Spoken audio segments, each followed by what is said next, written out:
وہ بے تاثر چہرے کے ساتھ چوئنگم چباتا باپ کی بے چینی اور ماں کے آنسو دیکھتا رہا۔ گفتگو کے آخر میں سکندر عثمان نے تقریباً تنگ آ کر اس سے کہا، تمہیں کس چیز کی کمی ہے؟ کیا ہے جو تمہارے پاس نہیں ہے یا جو تمہیں چاہیے؟ مجھے بتاؤ۔ سالار سوچ میں پڑ گیا۔ Sports car. اگلے ہی لمحے اس نے کہا، ٹھیک ہے، میں تمہیں اسپورٹس کار باہر سے منگوا دیتا ہوں، مگر دوبارہ ایسی کوئی حرکت مت کرنا جو تم نے کی ہے، اوکے؟ سکندر عثمان کو کچھ اطمینان ہوا۔ سالار نے سر ہلا دیا۔ طیبہ نے ٹیشو سے اپنے آنسو صاف کرتے ہوئے جیسے سکون کا سانس لیا۔ وہ کمرے سے چلا گیا تو سکندر عثمان نے سگار سلگاتے ہوئے ان سے کہا، طیبہ، تمہیں اس پر بہت توجہ دینی پڑے گی۔ اپنی ایکٹیویٹیز کچھ کم کرو اور کوشش کرو کہ اس کے ساتھ روزانہ کچھ وقت گزار سکو۔ طیبہ نے سر ہلا دیا۔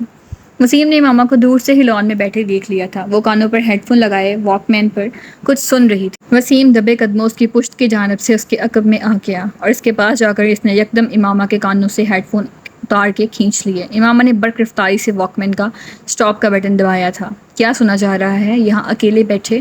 وسیم نے بلند آواز میں کہتے ہوئے ہیڈ فون کو اپنے کانوں میں ٹھونس لیا، مگر تب تک امامہ کیسٹ بند کر چکی تھی۔ کرسی سے اٹھ کر کھڑے ہو کر اس نے ہیڈ فون کو اپنی طرف کھینچتے ہوئے وسیم سے کہا، بدتمیزی کی بھی کوئی حد ہوتی ہے وسیم، بیہیو یور سیلف۔ اس کا چہرہ غصے سے سرخ ہو رہا تھا۔ وسیم نے ہیڈ فون کے سروں کو نہیں چھوڑا تھا۔ میں سننا چاہتا ہوں تم کیا سن رہی تھی؟ اس میں بدتمیزی والی کیا بات ہے؟ کیسٹ کو آن کرو۔ امامہ نے کچھ جھنجھلاتے ہوئے ہیڈ فون کو واک مین سے الگ کر دیا۔ میں تمہارے سننے کے لیے یہاں واک مین لے کر نہیں بیٹھی ہوئی، دفعہ ہو جاؤ یہ ہیڈ فون لے کر۔ وہ ایک بار پھر اپنی کرسی پر بیٹھ گئی۔ اس نے واک مین کو بڑی مضبوطی کے ساتھ اپنے ہاتھ میں جکڑا ہوا تھا۔ وسیم کو لگا جیسے وہ کچھ گھبرائی ہوئی ہے، مگر وہ گھبرائے گی کیوں؟ وسیم نے سوچا اور اس خیال کو ذہن سے جھٹکتے ہوئے سامنے والی کرسی پر جا کر بیٹھ گیا۔ ہیڈ فون کو اس نے میز پر رکھ دیا۔ یہ لو، اپنا غصہ ختم کرو، واپس کر رہا ہوں میں، تم سنو جو بھی سن رہی ہو۔ اس نے بڑے صلح جویانہ انداز میں ہاتھ اٹھاتے ہوئے کہا، نہیں، اب مجھے کچھ نہیں سننا، تم ہیڈ فون رکھو اپنے پاس۔ امامہ نے ہیڈ فون کی طرف ہاتھ نہیں بڑھایا۔ ویسے تم سن کیا رہی تھی؟ کیا سنا جا سکتا ہے؟ امامہ نے اسی کے انداز میں کہا، غزلیں سن رہی ہوں گی۔ وسیم نے خیال ظاہر کیا، تمہیں پتہ ہے وسیم، تم میں بہت ساری عادتیں بوڑھی عورتوں والی ہیں، مثلاً بال کی کھال اتارنا اور دوسروں کی جاسوسی کرتے پھرنا اور شرمندہ بھی نہ ہونا۔ اور تمہیں پتہ ہے کہ تم آہستہ آہستہ کتنی خود غرض ہوتی جا رہی ہو، وسیم نے ترکی بترکی جواب دیتے ہوئے کہا۔ امامہ نے اس کی بات کا برا نہیں مانا۔ اچھا، تمہیں پتہ چل گیا کہ میں خود غرض ہوں؟ اس بار اس نے مسکراتے ہوئے کہا، حالانکہ تم جتنے بے وقوف ہو، میں یہ سوچ بھی نہیں سکتی تھی کہ تم یہ نتیجہ اخذ کر لو گے۔ تم اگر مجھے شرمندہ کرنے کی کوشش کر رہی ہو تو مت کرو، میں شرمندہ نہیں ہوگا، وسیم نے رٹھائی کا مظاہرہ کرتے ہوئے کہا۔ پھر بھی ایسے کاموں کی کوشش تو ہر ایک پر فرض ہوتی ہے۔ آج تمہاری زبان کچھ زیادہ نہیں چل رہی، وسیم نے اسے غور سے دیکھتے ہوئے کہا۔ ہو سکتا ہے نہیں، ایسا ہی ہے۔ چلو اچھا ہے، وہ چپشا کا روزہ تو توڑ دیا تم نے، جو اسلام آباد آنے پر تم رکھ لیتی ہو۔ امامہ نے غور سے وسیم کو دیکھا۔ کون سا چپشا کا روزہ؟ تم جب سے لاہور گئی ہو خاصی بدل گئی ہو۔ مجھ پر اسٹڈیز کا بہت بوجھ ہوتا ہے۔ سب پر ہوتا ہے امامہ، مگر کوئی بھی اسٹڈیز کو اتنا سر پر سوار نہیں کرتا، وسیم نے اس کی بات کاٹتے ہوئے کہا۔ چھوڑو اس فضول بحث کو، یہ بتاؤ تم آج کل کیا کر رہے ہو؟ ایش۔ اور وہ اسی طرح کرسی جھلاتا رہا۔ یہ تو تم پورا سال ہی کرتے ہو۔ میں آج کل کی خاص مصروفیت کا پوچھ رہی ہوں۔ آج کل تو بس دوستوں کے ساتھ پھرتا رہا ہوں۔ تمہیں پتہ ہونا چاہیے کہ پیپرز کے بعد میری مصروفیات کیا ہوتی ہیں۔ سب کچھ بھولتی جا رہی ہو تم۔ وسیم نے افسوس بھری نظروں سے کہا، میں نے اس امید سے یہ سوال کیا تھا کہ شاید اس سال تم میں کوئی بہتری آ جائے، مگر نہیں، میں نے بیکار سوال کیا۔ امامہ نے اس کے تبصرے کے جواب میں کہا، تمہیں پتہ ہونا چاہیے کہ میں تم سے 1 سال بڑا ہوں، تم نہیں، اس لیے اب اپنی ملامتی تقریر ختم کرو، وسیم نے کچھ جتاتے ہوئے کہا۔ یہ ساتھ والوں کے لڑکے تعلقات کا کیا حال ہے؟ امامہ کو اچانک یاد آیا۔ چوچو سے؟ بس کچھ عجیب سے ہی تعلقات ہیں، وسیم نے کندھے اچکاتے ہوئے کہا۔ بڑا عجیب سا بندہ ہے، موڈ اچھا ہو تو دوسروں کو 7ویں آسمان پر بٹھا دے گا، موڈ خراب ہو تو سیدھا گھڑے میں پہنچا دے گا۔ تمہارے زیادہ تر دوست اسی طرح کے ہیں، امامہ نے مسکراتے ہوئے کہا۔ ہم جنس باہم جنس پرواز؟ نہیں، خیر ایسی بھی کوئی بات نہیں، کم سے کم میری عادتیں اور حرکتیں چوچو جیسی تو نہیں ہیں۔ وہ تو باہر جانے والا تھا نا؟ امامہ کو اچانک یاد آیا۔ ہاں جانا تو تھا، مگر پتہ نہیں، میرا خیال ہے اس کے پیرنٹس نہیں بھجوا رہے۔ حلیہ بڑا عجیب سا ہوتا ہے اس بندے کا، مجھے بعض دفعہ لگتا ہے بھائیوں کے کسی قبیلے سے کسی نہ کسی طرح اس کا تعلق ہوگا یا آئندہ ہو جائے گا۔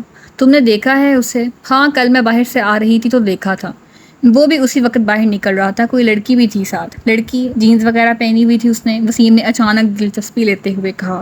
ہاں، مشروم کٹ بالوں والی، فیئر سی، ارسا، وسیم چٹکی بجاتے ہوئے مسکرایا، اس کی گرل فرینڈ ہے۔ پچھلی دفعہ تو تم کسی اور کا نام لے رہے تھے، امامہ نے اسے گھورا۔ پچھلی دفعہ کب؟ وسیم سوچ میں پڑ گیا۔ 7-8 ماہ پہلے شاید تم نے اس کی گرل فرینڈ کی بات کی تھی۔ ہاں تب شیبہ تھی، اب پتہ نہیں وہ کہاں ہے۔ اس بار تو گاڑی کے پچھلے شیشے پر اس نے اپنے موبائل کا نمبر بھی پینٹ کروایا ہے۔ امامہ ایک موبائل نمبر دہراتے ہوئے ہنسی۔ تمہیں یاد ہے؟ وسیم بھی ہنسا۔ میں نے زندگی میں پہلی بار اتنا بڑا موبائل نمبر کہیں لکھا دیکھا تھا، اور وہ بھی گاڑی کے شیشے پر، اس کے ساتھ اس کا نام یاد تو ہونا ہی تھا۔ امامہ پھر ہنسی۔ میں تو خود سوچ رہا ہوں کہ اپنی گاڑی کے شیشے پر موبائل نمبر لکھواؤں۔ وسیم نے بالوں میں ہاتھ پھیرتے ہوئے کہا۔ کون سے موبائل کا؟ وہ جو تم نے ابھی خریدا ہی نہیں۔ امامہ نے وسیم کا مذاق اڑایا۔ میں خرید رہا ہوں اسی ماہ۔ بابا سے جوتے کھانے کے لیے تیار رہنا۔ اگر تم نے موبائل کے نمبر کو گاڑی کے شیشے پر لکھوایا، سب سے پہلا فون انہی کا آئے گا۔ بس اسی لیے ہر بار میں رک جاتا ہوں۔ وسیم نے ایک ٹھنڈی سانس بھرتے ہوئے کہا۔ یہی تمہارے لیے اچھا ہے۔ بابا سے ہڈیاں تڑوانے سے بہتر ہے کہ بندہ اپنے جذبات پر کچھ قابو رکھے، اور تمہارے لیے تو خطرات ویسے بھی زیادہ ہیں۔ سمیہ کو پتہ چلا نا اگر اس قسم کے کسی موبائل فون کا تو؟ وسیم نے اس کی بات کاٹ دی۔ تو کیا کرے گی وہ؟ میں اس سے ڈرتا نہیں ہوں۔ میں جانتی ہوں تم مجھ سے ڈرتے نہیں ہو، مگر 6 بھائیوں کی اکلوتی بہن سے منگنی کرنے سے پہلے تمہیں تمام نفع نقصان پر غور کر لینا چاہیے تھا، جن کا سامنا تمہیں کسی ایسی ویسی حرکت کے بعد ہو سکتا ہے۔ امامہ نے ایک بار پھر اس کی منگیتر کا حوالہ دیتے ہوئے اس کا مذاق اڑایا۔ اب کیا کیا جا سکتا ہے، بس میرے مقدر میں تھا یہ سب کچھ۔ وسیم نے ایک مصنوعی آہ بھرتے ہوئے کہا۔ مجھے کبھی بھی موبائل فون نہیں خریدنا چاہیے، کیونکہ یہ میرے کسی کام نہیں آ سکے گا، کم سے کم جہاں تک گرل فرینڈ کی تلاش کا سوال ہے۔ وہ ایک بار پھر کرسی جھلانے لگا۔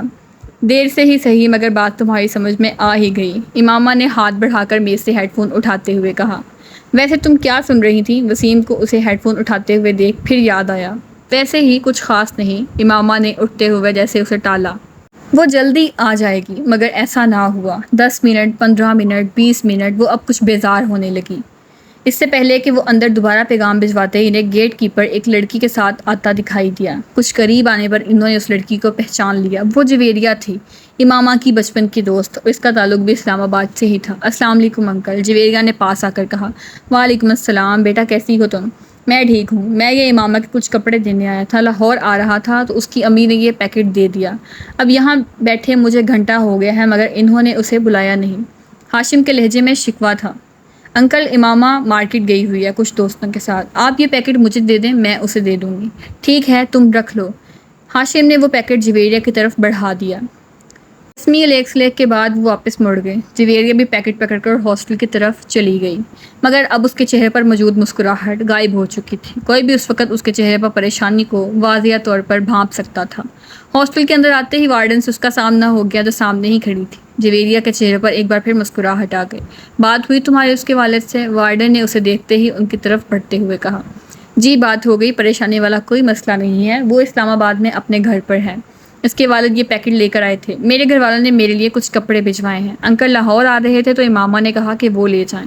انکل نے غلطی سے یہاں آ کر میرا نام لینے کی بجائے امامہ کا نام لے لیا۔ جویریہ نے ایک ہی سانس میں کئی جھوٹ روانی سے بولے۔